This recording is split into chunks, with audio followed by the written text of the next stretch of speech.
A covert narcissist is called the most dangerous type of a narcissist for right reasons, because the abuse of such a narcissist is very hard to recognize, since they always stay in a victim mode and you don't feel like they can be narcissistic, since their grandiosity, their entitlement is very hidden, and it's the opposite of what you would expect to see in a narcissist.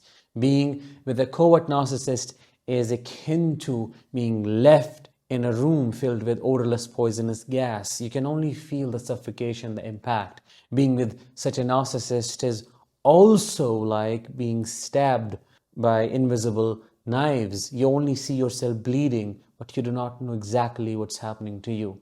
And because of their constant manipulation and gaslighting, you think you are causing all of this to yourself. These monsters put on different masks to elicit emotions from people and to extract supply. They know how to behave in order to recruit you as their enabler or as a bulldog, so that you can act and function for them while they get to enjoy that victimhood.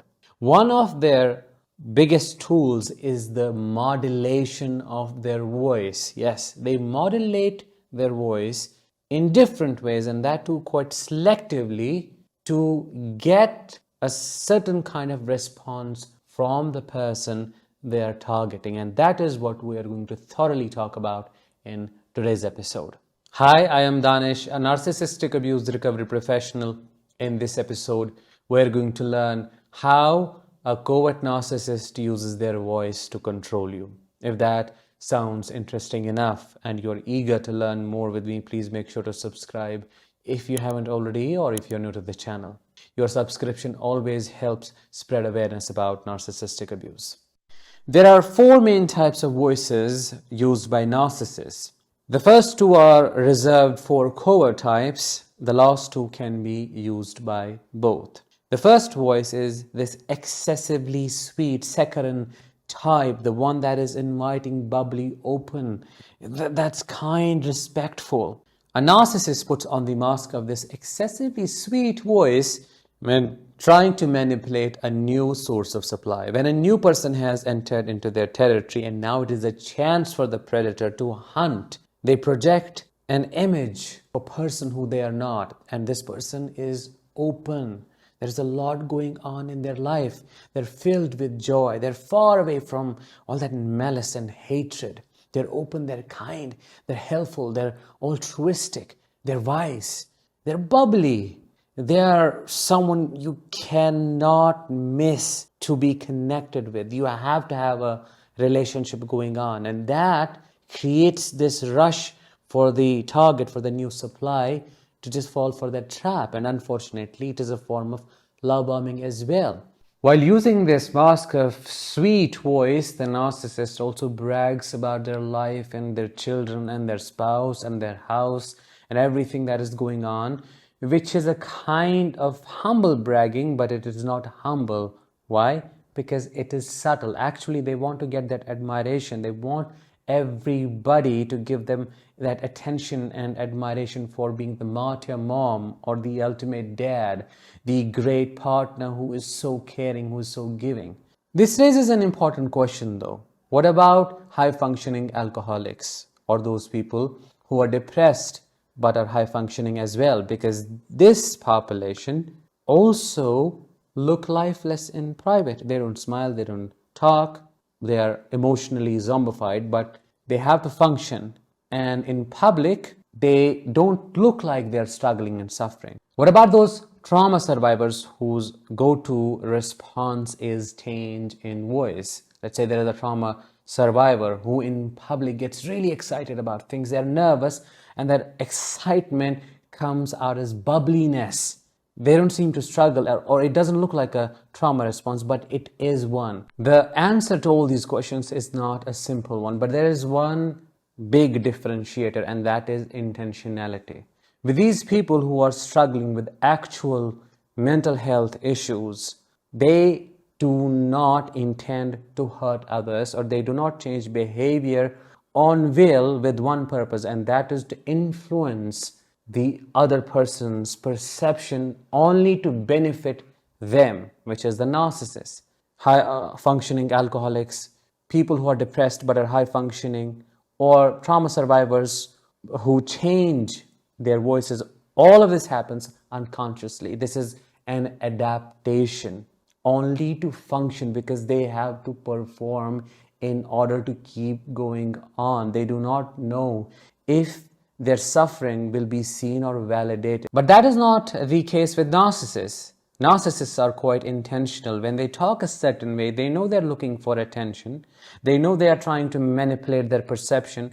They know they're trying to manipulate your emotions, or let's say make you feel guilty or a certain way so that you respond a way they already have calculated. You always have to consider the context. You have to look at the bigger picture. Just because you see this voice changing behavior in someone does not necessarily mean they're a narcissist. Maybe it's a part of their high functioning something. Maybe something else is going on.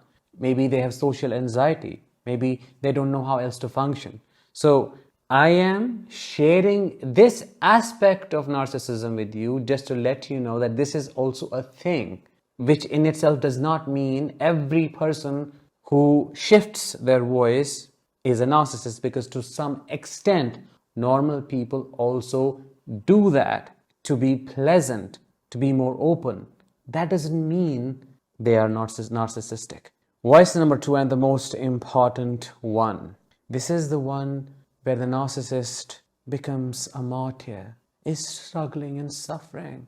Let's say you call this narcissistic parent of yours, and the parent is a covert narcissist. You are their child.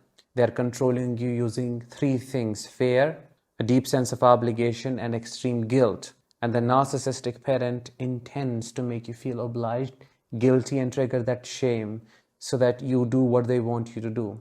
You call them, and all of a sudden, they talk in a voice that makes it seem like they're struggling. They can die any moment. Anything will happen to them. They might have a heart attack, or they're just going through their last moments and they might pass away. And you need to jump in. When you hear that voice, without your awareness, you start feeling tense, because that shame, that lack of your presence or lack of proper obedience kicks in, and your abandonment trauma also then kicks in, making everything worse. Because a covert or an overt narcissist always abandons you physically, emotionally, psychologically. There is always some form of neglect. So it becomes a mess of trauma responses to deal with at once, and the narcissist knows exactly how to push those buttons, and they know what their control mechanisms are. They speak in such a voice they know would make you do what you wouldn't do otherwise. For example, they want you to give them money.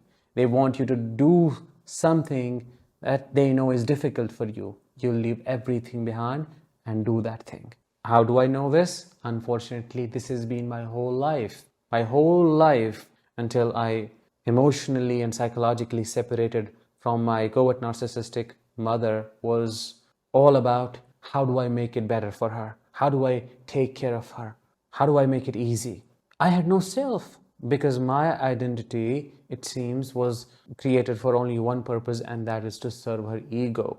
One small change in her voice, and here I am, running and jumping, trying to find a solution, asking, what's wrong? Please tell me, please tell me. And that became an obsession, an OCD-like behavior that I couldn't get rid of. This brings us to voice type 3, the raging, extreme, rageful voice. You can see it in covert as well as overt narcissists, and it's quite obvious when they're raging.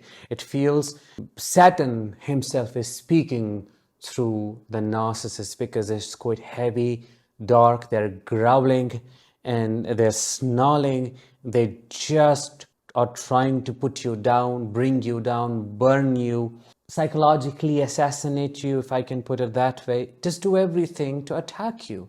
And that is quite scary, because this also shows and demonstrates their splitting behavior. With a covert narcissist, one moment they'll be in that saccharine, excessively sweet type of voice, In the next moment, there'll be this rageful, nasty, cruel, hateful narcissist trying to tear you apart. You want their approval because you cannot stand their disapproval. If they abandon you, that would mean a lot of silent treatment. They will look down upon you, they'll belittle you, they'll neglect you, and that triggers your core abandonment wound.